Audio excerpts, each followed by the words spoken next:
Amongst all you've heard today, Bobby considered his greatest accomplishment to be the product of his collaboration with Ginny.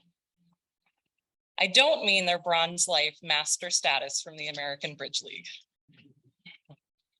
Together, Bobby and Ginny created 4 children and raised 2 nephews who collectively produced 11 more children, all of whom received Bobby's powerful wisdom, guidance, genetics, and absolute unconditional love and support. Bobby loved his children more than anything else by an exponential magnitude, and nothing gave him the unbridled joy and warmth like his grandchildren. The beaming smile on his face while helping Samantha with math, or watching Jax finish a shape puzzle, or cuddling baby Naomi was unmatched.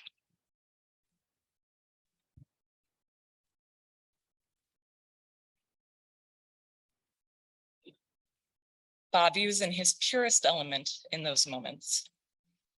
Bobby was the ultimate professor, certainly to thousands of students over 4 decades at Princeton University, but also to his friends, his colleagues, and anyone who enjoyed even a bit of his time, but most of all to his family. He taught them so much, and not by telling, but by showing. Lessons about hard work and family first, and unconditional love, and idealism and cynicism, and the power of sincerity and emotion, and combining logic with passion, and combining spirituality with practicality, and having confidence in expertise, and balancing obnoxiousness with charm, and the importance of precision and utility analysis in everyday decision-making, and finding humor everywhere, and enjoying the freedom of being naked. Bobby taught by example. Jared, Scott, Brent, and Alexandra, and nephews David, Danny, Brian, and Garrett, and all the next generation too, have been infused with Bobby since birth and guided by him ever since. So much good in who they are and the choices they've made is because of him. And the significant others, Brittany, Sasha, David, Myra, and I, have been recipients of the same gifts from Bobby since the first hint we would be joining this special family. He innately guides us all the time. He influences us. He challenges us. He makes us better, all from within. Jared has told me that when he makes everyday choices or giant decisions or anything in between, he instinctively asks himself first, what would Bobby do? And then applies his own perspective to that core.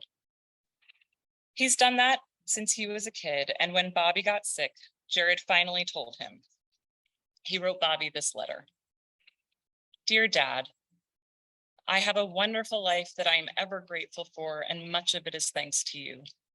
You've given me endless gifts, of course material and experiential, plus genetic too. But most impactful has been what you may not have even realized you've given me. A North Star to look up to, emulate, and aspire to be. I could never properly express my gratitude. I love you, Dad. But we did get to repay him just a little bit. Here's the little known story in Jared's words.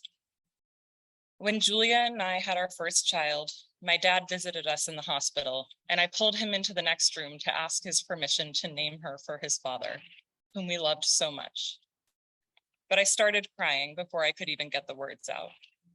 My dad bear hugged me, and I was able to take a deep breath and ask for his blessing to name our little girl Jax, for his father, Jack. My dad immediately started crying too, and nodding his head yes, because he couldn't speak either. Then I said to him what I have been rehearsing in my head for my entire life. Grandpa meant so much to all of us.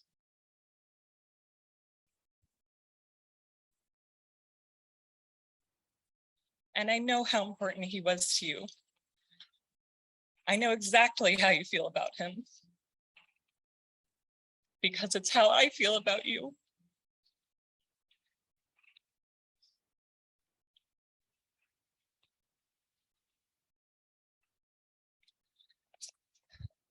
The only words my dad could get out in response were, "It's too much." And we held each other with tears streaming down for what felt like a wonderful forever. By paying tribute to his father with our firstborn, I was finally able to do something to thank my own dad. All of Bobby and Ginny's children are a unique version of their dad, of course, with some fabulous Mason genes mixed in. It makes them each truly special, and it's not hard to tell they are incredibly proud and appreciative. That will never end. And so Bobby lives on for the rest of our days. He is not gone.